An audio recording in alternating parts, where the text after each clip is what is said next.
A declaración da Asociación Fibrovisibles con motivo da celebración do Día Mundial da Fibromialxia e do Síndrome de Fatiga Crónica, que se conmemora o 12 de maio.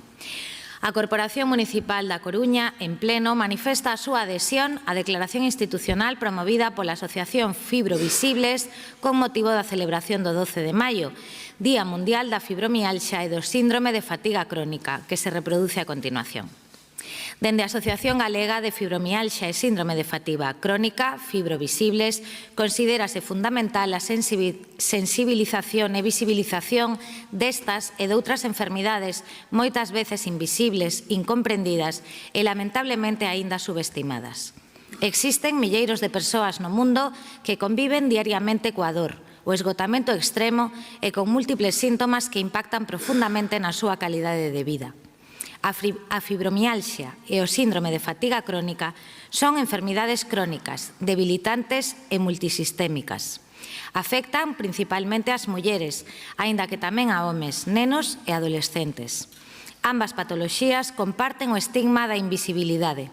Os seus síntomas non sempre se reflicten en análises clínicos ou estudos por imaxe, o que leva con frecuencia ao descrédito, a diagnoses erróneas e a falla dunha atención médica axeitada e empática. Queremos alzar a nosa voz xunto a quen loita día a día contra estas condicións.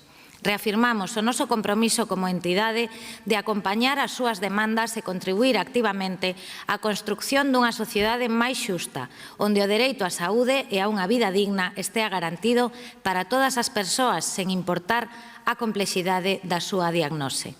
As persoas con fibromialxia e síndrome de fatiga crónica demandamos, primeiro, recoñecemento oficial pleno destas enfermidades como condicións discapacitantes cando o cadro clínico así o acredite, incluindo a súa inclusión efectiva en normativas de discapacidade e prestacións sociais. Segundo, capacitación médica específica tanto a profesionais de atención primaria como a especialistas para evitar diagnoses tardías, tratamentos inadecuados e revitimizacións.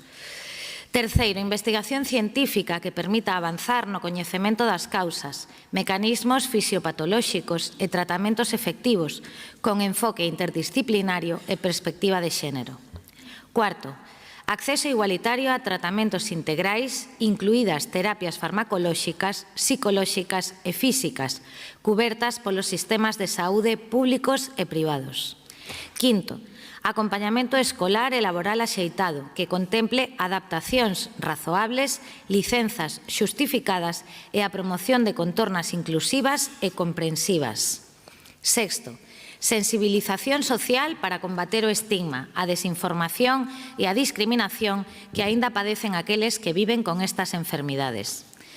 Dende a nosa entidade, vémonos na obriga de insistir en que a dor é un síntoma que endexamais debe ser ignorado, que o cansanzo crónico non é preguiza e que detrás de cada diagnose hai unha historia de loita, resiliencia e dignidade.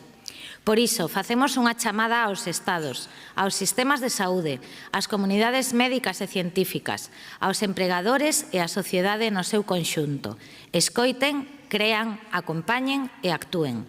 Porque vivir con fibromialxia ou síndrome de fatiga crónica non debería ser unha condena ao esquecemento, senón unha chamada á empatía e á xustiza.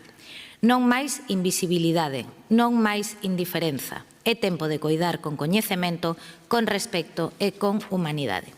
Moitas grazas tamén a representantes da Asociación Fibrovisibles que hoxe nos acompañan na tribuna.